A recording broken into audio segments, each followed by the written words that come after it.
Hi folks, so what we're going to be doing in today's video is we're going to be covering a question based on the topic of developments. Okay, sorry, that bell just on there. And in the topic of developments, I actually quite like this one. It's a very good topic to cover because it also recaps the topic of orthographic projection. So in this video, what we're actually going to be doing is we're going to be doing a question here based on this little tissue box here. It's in the World of Graphics textbook. So we can see here, obviously, we've got the tissue box. It's got various measurements here. What we have to do is, first of all, always read the information. So it says a tissue box is shown below. Draw part A, an elevation in the direction of arrow A. Now we know an elevation is the front view of an object. If I was a little stick man standing here, I would see a rectangle in the direction of arrow A that is 35 high and 120 long. And then we also have to do part B, a plan projected from the elevation in the direction of arrow B. So a plan projected from the elevation, that means a plan is going to be going underneath the elevation. We're going to see when we look down on top with the bird's eye view, another rectangle that is going to be 120 long and 50 wide. Okay, and then we also have an ellipse cut into it. And then it says we have to do part C to complete surface development of the tissue box. So it says, note that the tissue box has an opening in the shape of an ellipse. This ellipse has a major axis of 80 millimeters and a minor axis of 40 millimeters and is located in the center of the top surface. The opening must be shown in both the plan and development. Okay, nice little question because we'll also recap how to do the concentric circles method and how to construct an ellipse. So to start off, I want to draw my elevation and my plan. So on the left hand side of my sheet, I'm going to start off by drawing an XY line. Okay, so XY line, usually a dark line, nice and long, about there, X, Y. And I want to construct an elevation that has a height of 35 and a length of 120. So anywhere on the XY line, I'm going to pick a point. And then from there, I'm going to measure 120 millimeters because that was the length of the object in the direction of arrow A. And then it has a height of 35 millimeters. So I'll actually do two construction lines to start off with. So two light lines. Okay. And then on those lines, I'm going to measure 35 millimeters. 35 line across. Okay, having done that, I'm now going to heavy that in. Okay, important to distinguish between your construction lines and finishing lines.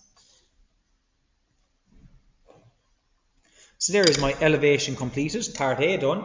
Now I have to complete the plan view, which is projected from the elevation. So that means it goes underneath it. So bring my length down. And what I usually say in class is anywhere from 10 to 20 millimeters, keep a gap between your elevation and plan, or if you were doing the end elevation. I'm actually going to measure down 15 today.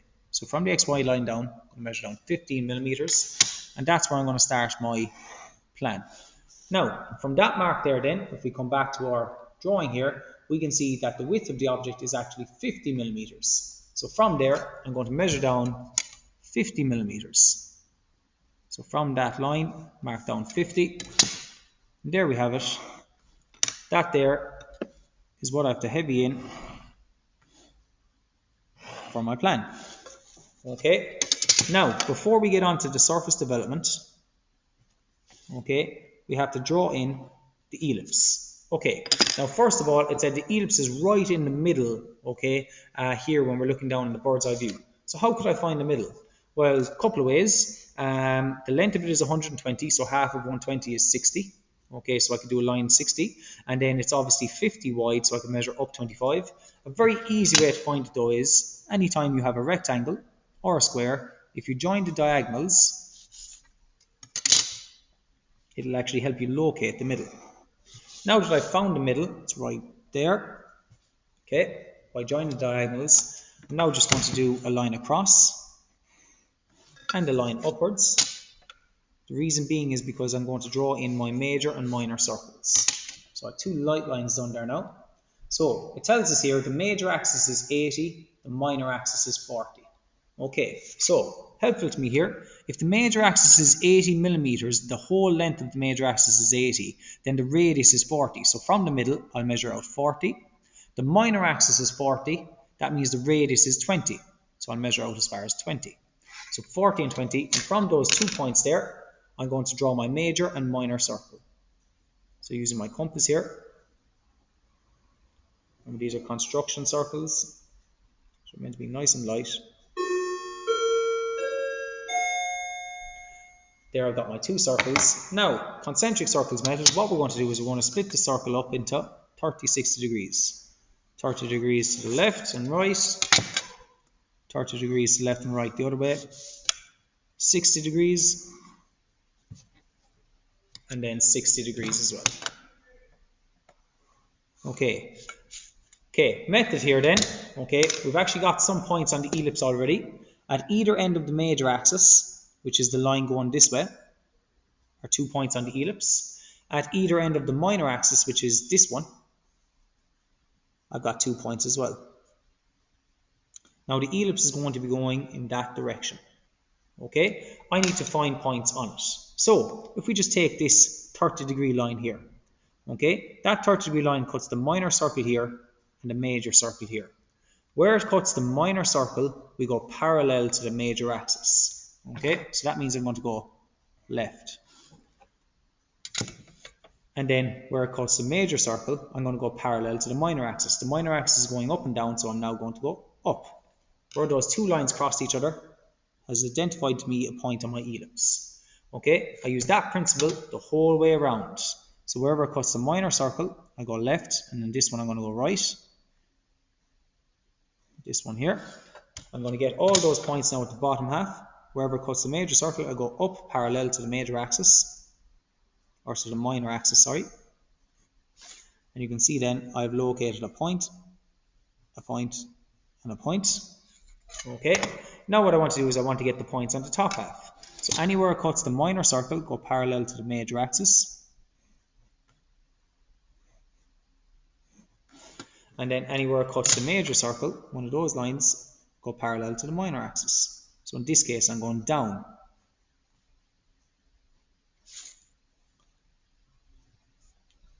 I locate all those points.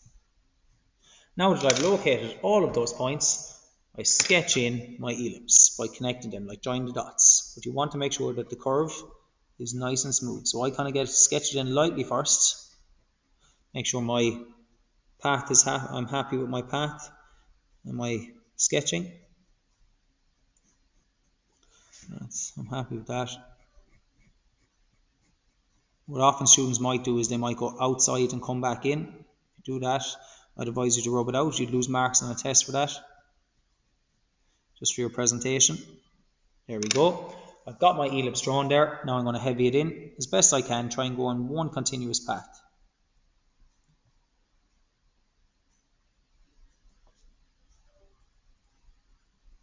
Okay, there's that portion. Get this next portion done.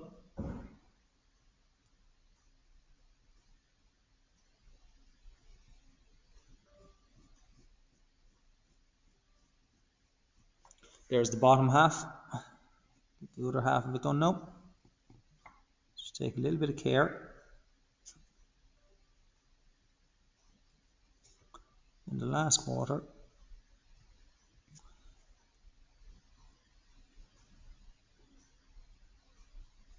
There we go. As you can see, we have now done the opening of the tissue box. So, go back to the question. It says here, now part C, we have to draw the complete surface development of the tissue box. So, what I always do inside in class is I count out the number of faces that I have.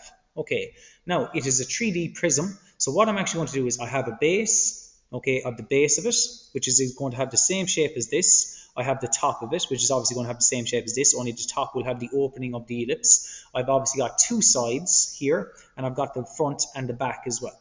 Okay, so what I can actually do is I can take some of the measurements straight from my plan view and my elevation if I want it. I'm going to start with the plan though. So from the plan, I'm going to draw a line out and a line out like that. I'm going to pick an appropriate place because I have to draw. It's like I'm taking the object and I'm folding it out flat. Okay, it's like I'm taking the box. If you imagine here, we kind of got a box here, okay, and I'm taking, there's top surface, there's the bottom surface, then there's maybe the front, the back, the side, and the side. And if you imagine then they were all folded out flat, okay, where the base would be the one on the ground. Okay, so with that concept, what we have to do is we have to redraw the base. Now we know the true length of the base is 120, so I'm going to pick a point right about here. And from there, I'm going to measure over 120. Now I'll actually pick it. I'm going to start here actually, apologies, just to give me a little bit more room on the right hand side. So 120 long. So from that point there,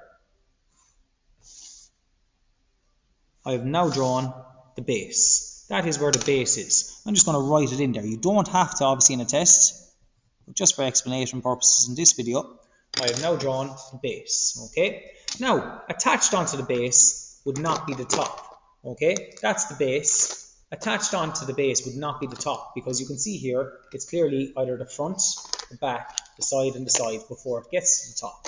So I have to attach on the front of it. Now my front, I'm going to imagine it was here like this and it folds down flat. So that's going to fold down here. So from the base, it'll have the same length as the base because it attaches onto it perfectly. And then what is the height of it, the front? The height of it is 35. So I'll measure now 35 down. Okay, do a line across. And then I'm going to do the exact same. If that's the front, well, the back attaches on at the opposite side. Once again, I'm going to measure up 35. I could very simply take the distance with my compass as well and do it like this. Take that height there, could come over here and mark it off. Rather than using your set squares the whole time, taking the true length from it there. So there's up 35. So now, really quickly, I'm going to write in front. And I'll say back. Okay, now I have to get the two sides. The two sides will come off here and here. Once again, they will have the same height as the elevation. So I'm going to come over here, I'm going to use my compass again. I'm going to do the exact same on this side, because it attaches directly onto it. So from there, now I want to attach on, and what I'm actually just going to say for this is side 1 and side 2. Okay, now the next bit we have left is obviously the top surface that has the ellipse on it as well, where the tissues are pulled out. Where am I going to attach that on? Now technically I could attach it onto the side 2 over here, okay, because it would fold over and then fold over again. I could attach it onto side 1 over here and it would fold up and then fold down. Or I could attach it onto the back where it folds up and down, or the front. So I just look at my sheet, where's the most appropriate place? Clearly the two sides because won't suit, because this one will go off the sheet. This one here will kind of go into my drawing. So it obviously has to be onto either the back or the front. So it's my choice. It's just, I suppose, how would I put it? It's the drawer's preference. I'm actually going to attach it onto the, in this case, I'll actually attach it onto the front. Okay, so I'm going to bring it down. And down. It's going to be the exact same shape as the base. So what was that distance there? It was 50. I can take it from my sheet like this, or I could just simply measure down 50, but I'm just going to take it from here. I'm going to measure down 50 millimeters, or take it with the compass, as I said. Bring it down. And what I'm going to do then is draw a line across. And before you know it, that is the top. Now I'm not going to write in the top just yet. What I will do though is I'm going to tidy up around the outside. So all the outside lines are going to go in heavy. Like this and like this. Two more vertical lines. This one here and this one here. This one is going to go heavy.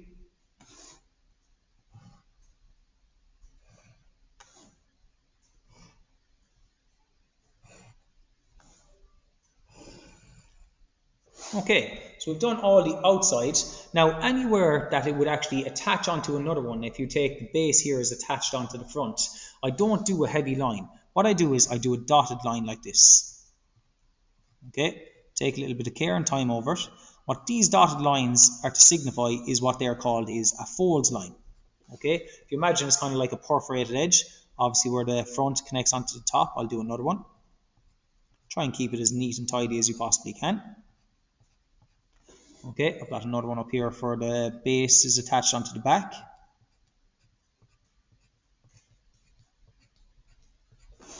Okay, and then I've also got ones here where the side is attached onto the base, side 1, and then side 2 attached on also.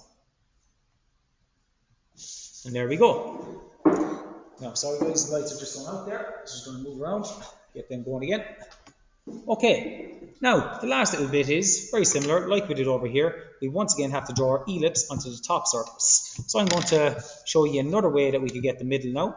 Like I said previously, we could have measured from 120, half of 120 is 60. I could do a line up and down, and then half of 50 would be 25. That's another way I could get the middle as well, because that distance there was 50, half 50 is 25.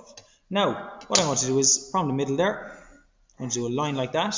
That's going to be my major axis. This is going to be my minor axis. So if you remember, the major axis radius was 40. So I'll measure up 40. And the minor axis radius is 20. So I'll measure up 20 here. So let's draw in my major and minor circle. Same method. So major circle is the large one. Minor circle, diameter 40, radius 20. There we go. Major and minor circle. And then obviously the major axis has 2 points on it. There and there. And then the minor axis has 2 points. And the exact same method then, we're going to split our major and minor circles up into 12, usually like pizza slices. 12 slices of pizza, all at 30 degrees. So 30 degrees this way, then 30 and 30 is 60. And then we follow the rules. Wherever one of those cut slices, those slice lines, wherever one cuts the minor circle, we go parallel to the major axis. So I go left and right over here.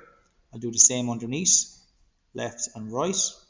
Do the same above it, left and right, left and right. Every one of them cut the minor circle, so we go parallel to the major axis. Anywhere one of those slices cuts the major circle, I go parallel to the minor, and the minor goes up and down. So I'm now going to go down and up, and go up and down, on the opposite side, up, down, and finally here, up and down, and then locate your points.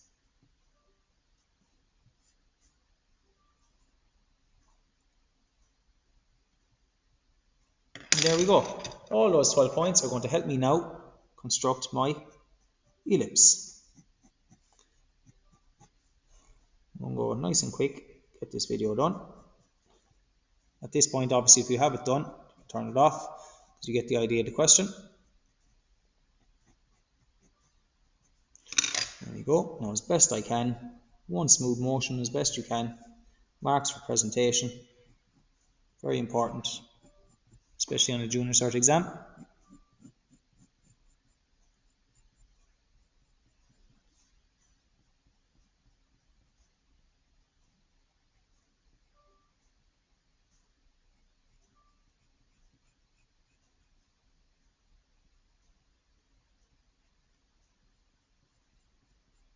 And there we have it. There is the top surface complete. Now that I have it complete, I'm just going to write it in there, top. Okay, so that there, guys, is the elevation drawn part A, the plan view drawn part B, and the complete surface development. In maths, it would be known as a net, but I'm just going to write it in here, surface development.